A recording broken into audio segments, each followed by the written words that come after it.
오늘 이야기는 사마리아 땅에 복음을 전하던 빌립 집사의 이야기입니다. 아주 특별한 사람을 만납니다. 성령께서 그를 가사, 지금 우리 가자 지구라고 말하는 그곳까지 상당히 남쪽으로 내려가서 그곳에서 내려가라는 지시를 받습니다. 왜 가야 되는지, 뭐 때문인지 모르고 가야 했습니다. 그리고 가서 어떤 사람을 만나느냐면 에티오피아 사람, 아프리카의 에티오피아 사람을 만나게 되고 그가 국고를 맡고 있는 오늘날의 재무장관이라 할까요? 그런 직책의 고위직을 만나게 됩니다.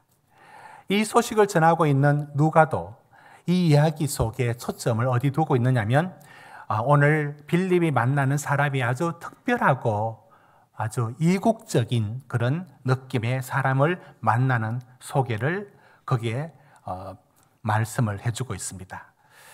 왜 그런가 하면 우리도 느끼겠지만 에티오피아 갑자기 신약 성경 읽어가는데 이쪽에서 갑자기 에티오피아 지명이 그런 느낌을 만들어내고 그리고 여왕 간데게라는 그곳을 보좌하는 궁중의 대신이라는 고위직도 이것도 낯설고 그리고 그를 자꾸 내시라고 말하고 있는데 우리가 알고 있는 그런 황간 내시인지 모르지만 어떻든 그 직 자체가 좀 특별한 직업 아닙니까? 그것도 우리에게 관심을 만들어냅니다. 그리고 그는 틀림없이 흑인이었을 겁니다. 그렇습니다. 이런 것이 아주 먼 나라의 낯선 사람의 이야기, 바로 그 이야기를 오늘 담고 있습니다. 그러면서도 어떻게 그가 예루살렘까지 올라와서 절기, 예배에 참여하고 있는지 그것 또한 굉장히 궁금해집니다. 여러분 오늘 이제 말씀을 다루어 나갈 때 여러분들은 이제 이 에티오피아라는 이 지명이 딱 다가왔을 때 우리가 약간 편견에 사로잡힌 부분들을 조금 털고 가야 합니다. 우리는 우리의 지식이 이제 아시아권 그리고 우리 배움의 학문의 과정은 이제 미국과 유럽 쪽에 그런 서양의 문물들을 많이 받아들이다 보니까 상대적으로 아프리카에 있는 나라들에 대해서 굉장히 지식이 우리가 부족합니다. 그런가 하면은 그 나라에 대한 편견을 갖고 있습니다. 예를 들어 아직 동물의 왕국에서나 보는 것 같고 그 NGO 단체들이 가서 구호 활동을 펼쳐야 될 만큼 너무 가난하고 마실 물도 제대로 없는 이런 것을 연상시키는 많은 이미지들을 보아왔기 때문에 우리는 아프리카에 대한 오해들을 갖고 있습니다. 그러나 여러분 우리가 분명히 알아야 되는 것은 왜 한 나라가 지도의 모양은 지형과 그 민족이 어디 흩어져 사느냐로 결정되어야 되는 게 마땅한데 우리가 알고 있는 것처럼 아프리카의 나라들의 지도들은 바둑판처럼 그냥 줄로 그냥 쫙쫙 꺼놨습니다. 왜 그렇게 됐습니까? 이게 바로 베를린 의정서 이 강대국들이 모여가지고 그 나라를 식민지 하듯이 해서 그거 그냥 나누어 먹은 겁니다. 이건 아주 슬픈 역사입니다. 그러니까 지금 우리가 성경에서 다루고 있는 에티오피아가 지금 지도상에 지금 현재의 에티오피아라고 말할 수는 없고 어쩌면 수단 쪽에 있는 어떤 곳이라고 볼 수 있어요. 그 옆에 나라. 그러나 그 시대에 에티오피아라는 문화, 역사, 민족, 바로 그것은 똑같은 곳입니다. 자, 그런 것을 배경으로 하고 있다는 것을 알고 여러분 우리가 일단은 아프리카 하면은 자꾸 너무 가난한 이것이 딱 박혀버렸습니다.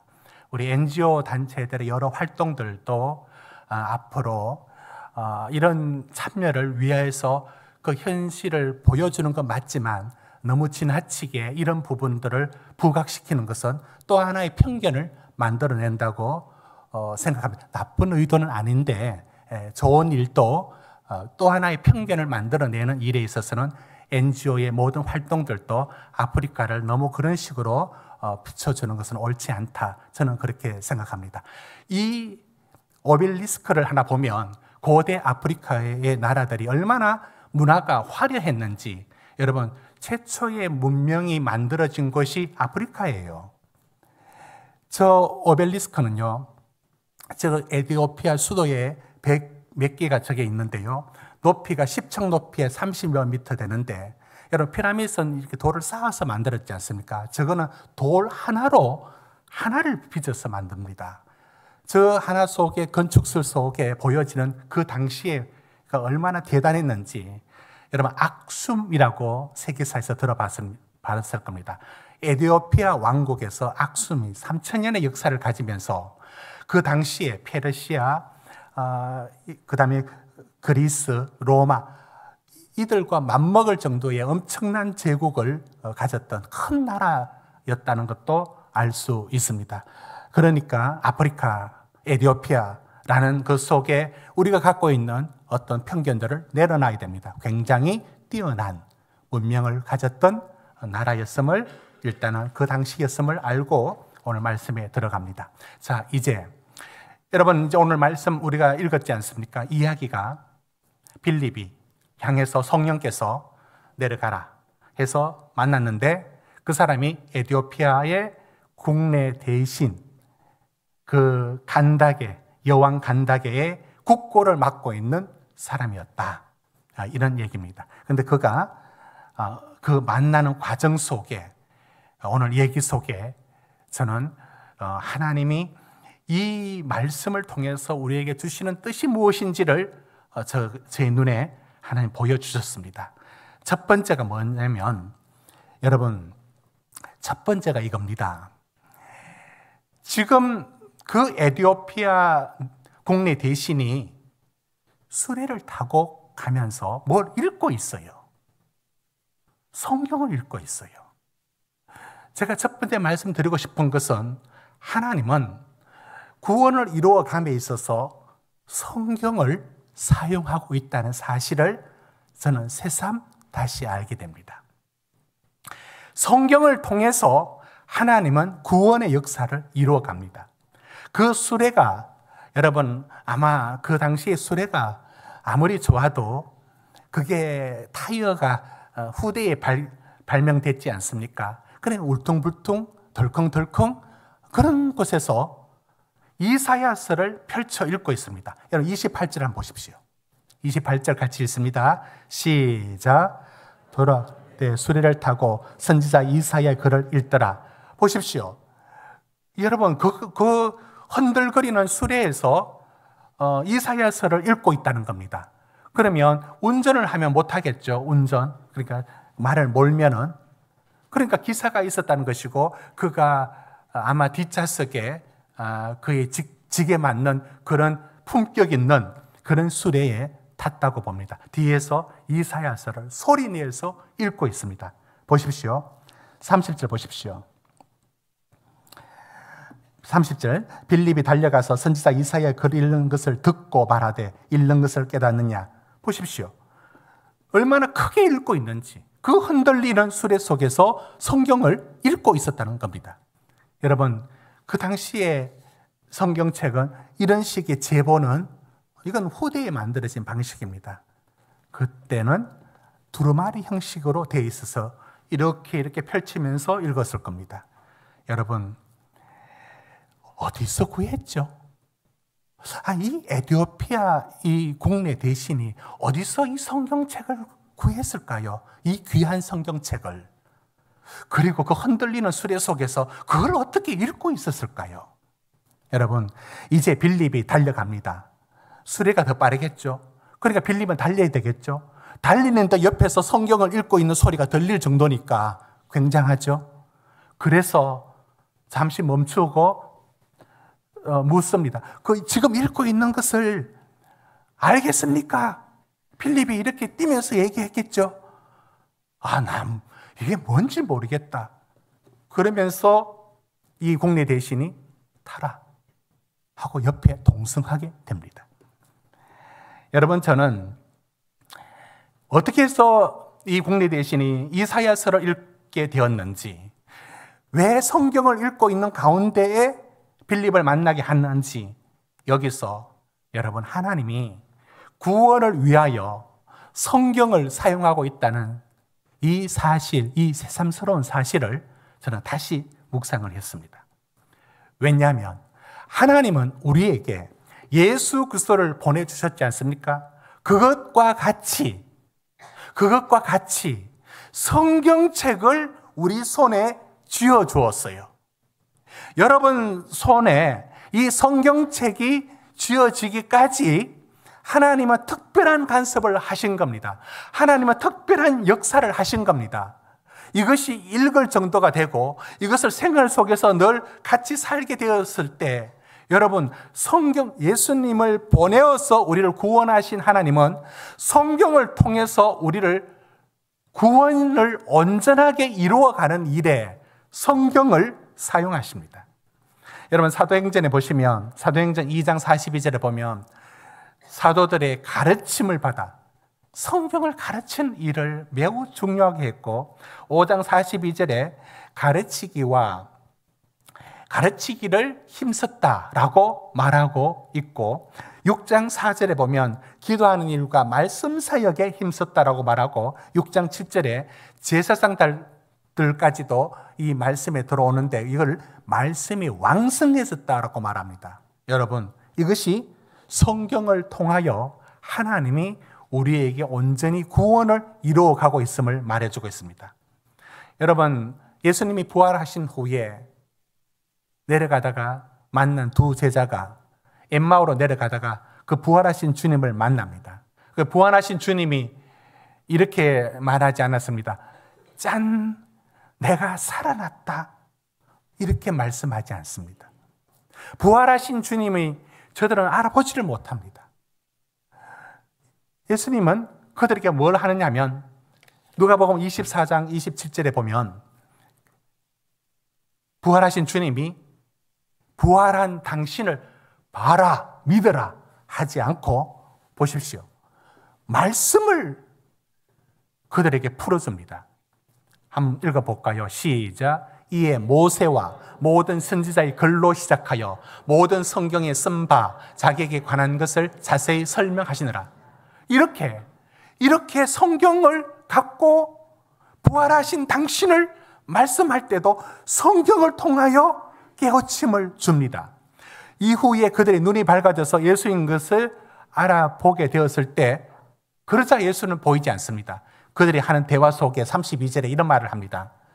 우리가 그들이 이제 제자들끼리 하는 말입니다. 그래서 서로 말하길 길에서 우리에게 말씀하시고 우리에게 성경을 풀어주실 때 우리 속에서 마음이 뜨겁지 아니하더냐. 여러분, 이것이 하나님이 우리 안에 구원을 이루어가는 방식이에요. 온전한 구원은 성경을 통하여서 우리에게 끊임없이 말씀합니다. 그게 잠시 배우는 성경 공부가 끝이 아니라 성경을 통하여 끊임없이 우리를 만들어 가시고 말씀을 해주시고 그것이 나를 변화시키게 가는데 예수님을 보내신 것처럼 성경책을 통하여 그 읽는 과정을 통하여 하나님이 우리에게 특별한 구원의 역사를 베풀고 있다는 것을 우리는 인정하고 바라보아야 합니다. 여러분, 혹시 여러분 고향이 충남 서천에 계시면 여러분은 참 좋은 곳에 태어났다 자부심을 가지시면 됩니다. 그곳이 어떤 곳이냐면요, 우리나라에 최초로 성경이 전달된 곳이 있는데 마량진이라는 곳입니다.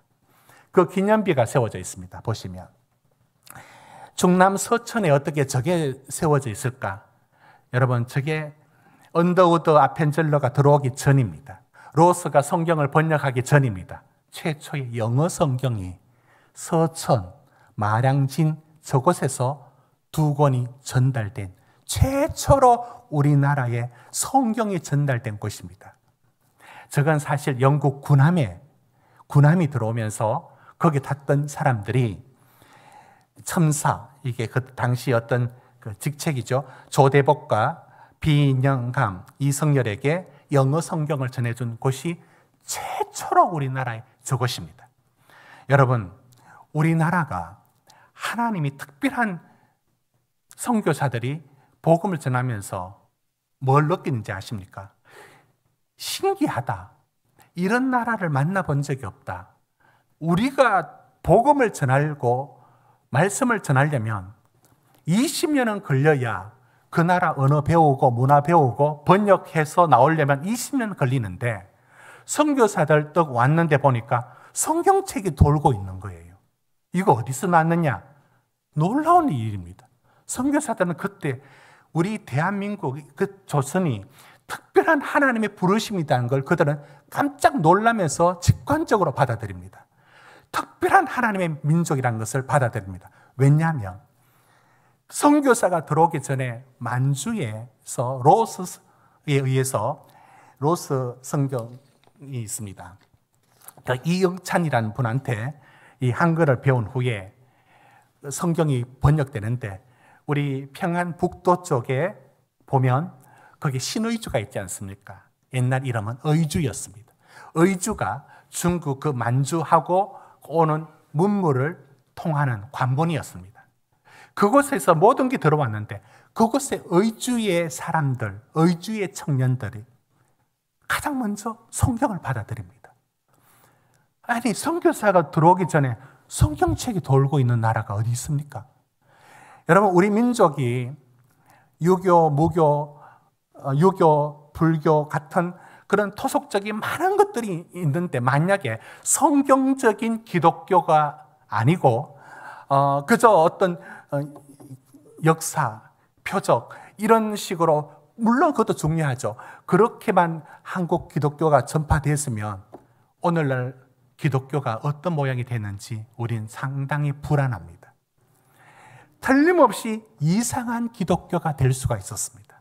그런데 철저하게 우리나라는 하나님께서 이 성경책을 일찍이 줍니다. 그리고 선교사들에게 한 사람, 많게는 8명씩 붙어 다니는 사람이 있습니다. 누구냐면 매서인. 사진 보시면 이런 분들입니다. 여러분, 이런 분들이 성경책을 판매합니다. 왜 무료를 안 줍니까? 무료를 주면 가치를 모릅니다. 그래서 아주 힘들게 돈 벌어서 성경을 사도록 했습니다. 저 매서인들이 선교사들과 함께 다니면서 팔고 그 조금의 임금을 남겨서 이분을 남겨서 생활합니다.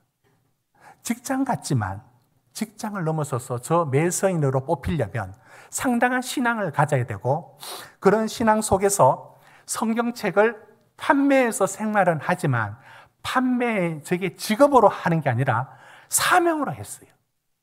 저걸 전달하고 권하면서 전국 방방곡곡을 하루 종일 다니면서 성경책을 팔았어요. 이런 나라가 없어요. 저 사람들을 매서인이라고 부르다가 1930년 이후부터는 권서인이라고 판매하는 이름보다는 책을 권한다 해서 권서인이라고 이름을 하는데 똑같은 뜻입니다. 영어로 콜포츠라고 부르는 저 일들을 통해서 모두가 성경을 읽도록 했습니다. 오늘 말씀의 첫 번째 저는 어떻게 이사야서를 읽고 있는 이 국내 대신을 만나게 했을까? 여러분, 이게 무슨 뜻인지 모르고 있는 그에게 그 말씀을 풀어주는 것으로 하나님은 구원을 이루어 갔습니다. 여러분, 우리가 성경을 읽고 있습니다.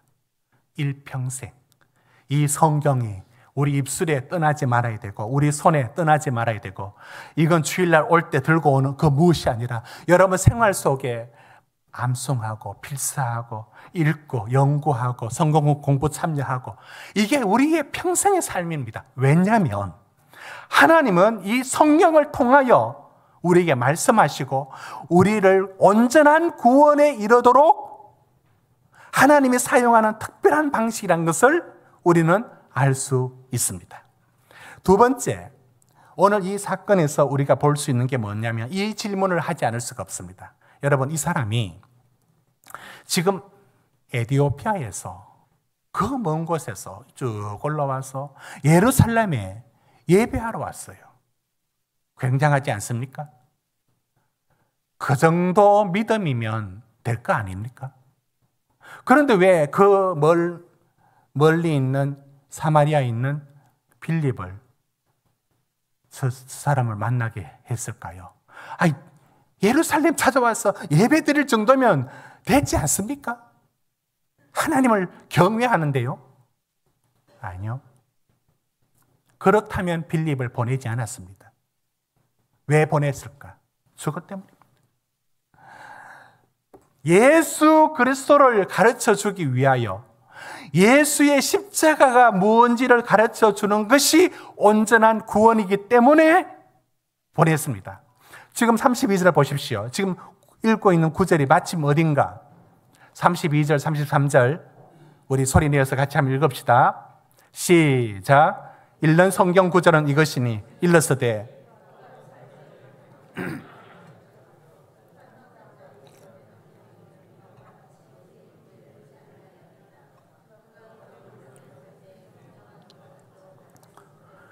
누가 그의 세대를 말하리요 그의 생명이 땅에서 빼앗김이로다 하였거늘. 여러분, 예루살렘에 수레 타고 그 먼 길 와서 예배 드리면 된 거 아닙니까? 된 게 아닙니다. 그러니까 성령이 빌립을 여기 보낸 이유가 뭐냐면 예수를 알아라는 거예요. 그가 묻습니다. 여기 도살자에게 끌려가는 양 같은 사람이 누굴 말하는지, 자기를 말하는지, 누가 말하는지. 빌립이 뭘 어떻게 합니까? 여러분 35절 같이 읽습니다. 35절 시작. 빌립이 입을 열어 이 글에서 시작하여 예수를 가르쳐 복음을 전하니. 여기까지 가야 구원인 겁니다. 막연히 하나님 알고 천국 있다는 거 알고 여러분 그것이 그게 구원을 이루지는 못합니다. 하나님의 구원은 예수 그리스도를 받아들이라는 것이었어요. 그가 누구냐고, 그의 십자가의 죽으심이 무엇이 의미하는지를 알고 깨달아야 되기 때문에, 그게 구원이기 때문에 보낸 겁니다. 여러분, 예수가 누구신가? 그것이 자기에게, 자기 삶에 어떻게 다가오는가? 그게 구원입니다. 여러분, 우리 잘 아는 김용옥 선생은 성경을 그만큼 많이 아는 사람이 있을까요? 어느 목사님이 그분을 따라가겠어요? 그러나 그분은 예수를 위대한 스승으로 받아들여요. 고독한 예수, 민중과 같이 하는 예수, 그러나 하나님의 아들인 예수로 받아들이지는 않습니다. 자기 지식을 무릎 꿇고 나의 주, 나의 하나님으로 받아들이지 않습니다. 그게 구원에 이룰 수 있다고 보십니까? 어떤 사람에게 예수가 도대체 누구냐 이겁니다. 도대체 누구이냐? 복음서가 끊임없이 말하고 있는 게 무엇이냐면 어떻게 바람과 바다를 순종하는가? 왜 놀라게 해요? 중풍병자에게 내 죄사함을 받아노라. 왜 이런 말이 필요해요? 의사나 선지자 정도가 아니라 그분이 나의 하나님이다라는 것을 말하는 게 그게 복음서가 말하고자 하는 핵심 아닙니까? 그게 복음이에요. 그 십자가에 죽으시고 왜 우리 죄를 사할 수 있는지, 왜 그분이 부활하셨는지, 왜 사망을 이긴 게 무엇인지, 그게 복음이고 그게 진리예요. 여러분에게 예수 그리스도는 누구십니까? 그러니까 이 에티오피아의 국내 대신은 하나님을 경외했지만 구원에 이르는 예수에 대한 고백이 없는 겁니다. 그래서 이 예수를 만나게 하고 전달한 겁니다. 이제 마지막에 여러분 어떻게 생각하십니까? 빌립이 사마리아에서 복음을 잘 전하고 있었습니다. 그런데 어느 날 남쪽 가자 지구 어디까지 내려가래요? 그게 어딘지 아십니까? 여러분 26절을 읽겠습니다. 26절 같이 읽어봅시다. 시작. 주의 사자가 빌립에게 말하여 이르되 일어나서 남쪽으로 향하여 예루살렘에 내려가는 길까지 가라 하니 그 길은 광야라.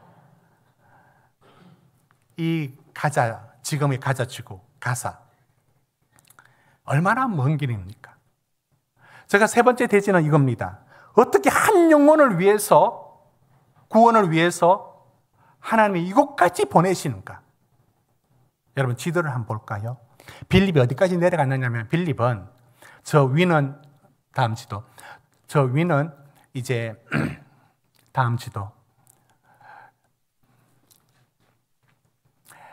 갈릴리죠. 그 다음에 사마리아에 있고 유대, 예루살렘 이렇게 있습니다. 그 사마리아 땅에 있었다 했습니다. 사마리아는 먼 곳이 아니에요. 바로 옆이지만 가깝지만 먼 나라, 그런 문화가 있다고 했죠. 그곳에 있었습니다. 그런데 어디까지 내려가려냐면 저기 가자지구까지 내려오라는 거예요. 100km가 넘어요. 그리고 그게 어디라고요? 광야라고요. 어떻게 그 한 영혼을 위해서, 아니 이곳에 성과 있는 사마리아 전도에 몇백 명씩 몇천 명씩 돌아오는데 그것도 사역이 바쁠 텐데 일 끊고 며칠은 걸릴 텐데 며칠간 뭐 타고 갔는지 몰라도 걸어갔는지 뭘 말을 탔는지 내려갔는데 저기까지 내려가라. 가보니까 아무도 없어. 광야야. 딱 한 사람이 수리를 타고 에티오피아로 내려가고 있는 어떤 사람을 만난 겁니다. 제가 여기서 던지는 질문은 이겁니다. 어떻게 그 한 영혼을 위하여 하나님이 빌립을 그곳에까지 보내는가요? 그 말씀에 군말 없이 순종하는 빌립보 참 성령의 사람이라는 것에 저는 은혜를 받고 하나님의 열심히 그 한 영혼에게 다가가라는 거 아닙니까? 여러분, 이것이 오늘 우리에게도 똑같이 적용됩니다. 예수를 믿는다라고 하죠. 구원을 받았다라고 하죠. 그리고 믿었고 구원 얻었다 끝. 절대 한 사람도 그렇게 하는 법이 없습니다. 하나님은 우리를 구원할 때는 우리를 통하여 반드시 나만 구원한, 하나님은 그런 법이 없습니다. 구원은 동시에 또 하나의 사명이 주어지는데 누군가를 그리스도께로 인도하도록 부름을 받았다는 겁니다. 이게 우리입니다. 이게 우리의 자리입니다. 여러분, 이게 참 놀라운 역사가 무엇이냐면 에티오피아가 최초의 기독교 국가입니다. 기독교가 한 국가가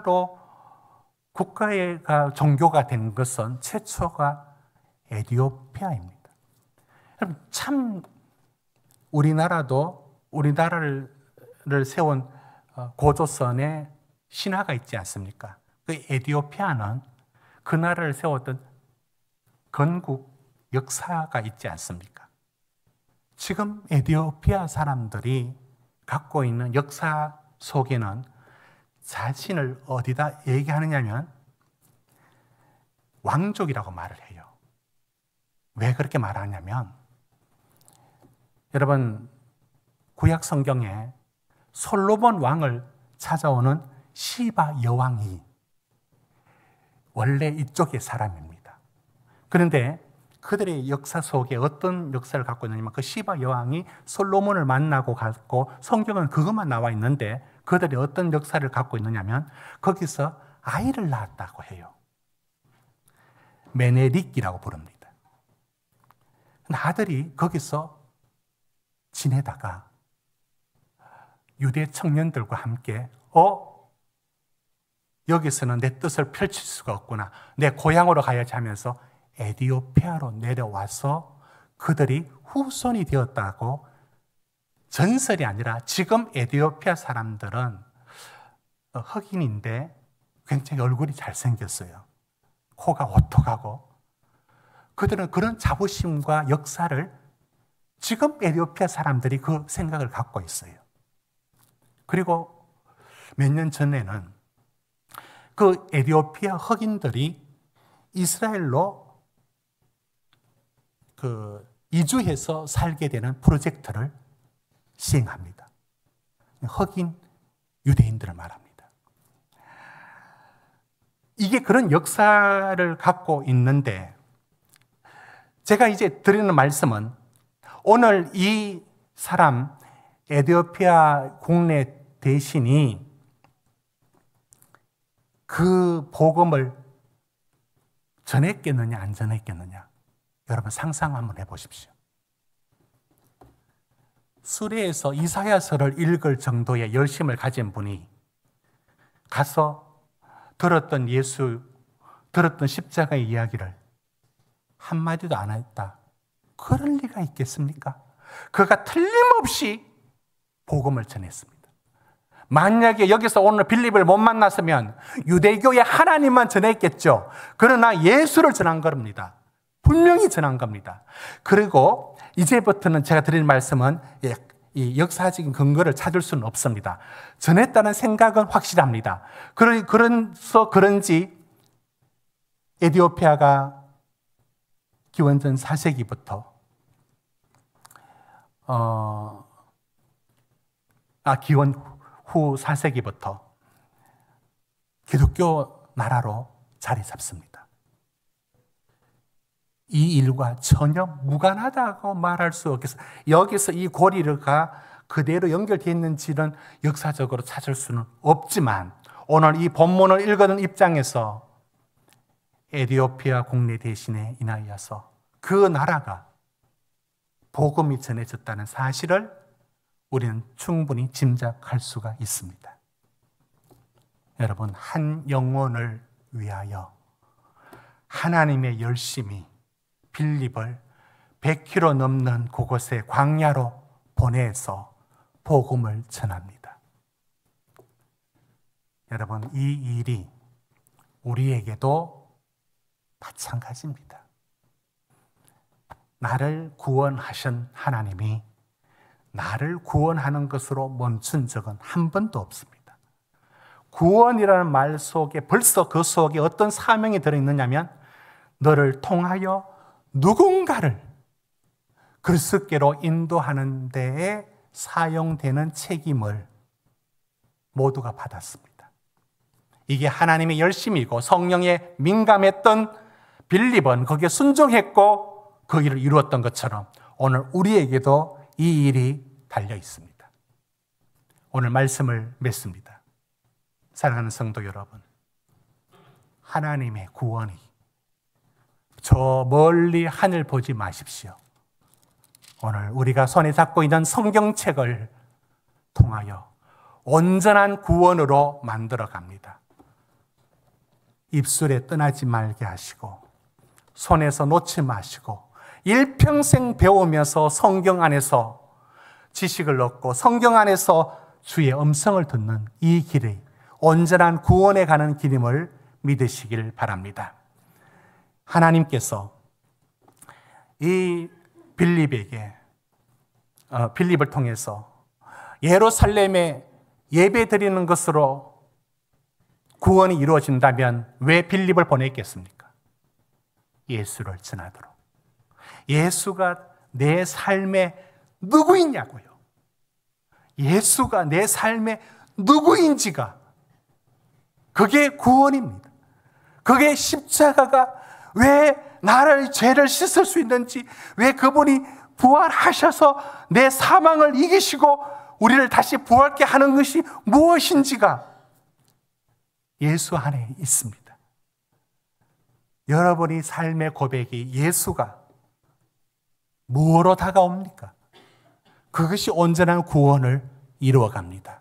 오늘도 한 영혼을 찾으시는 하나님의 소리가 빌립은 지금 성령에 의해서 계속 움직여 갔듯이 오늘 우리도 오늘 우리 통해서 선교사로 가라는 것만이 아니라 반드시 나를 통하여 누군가 그리스도를 만나는 일에 사용되도록 하나님은 특별한 몇 사람을 쓰는 게 아니라 모든 구원받는 이들을 반드시 그를 통하여 누구를 구원하시는 것으로 하나님이 나라를 이루어갑니다.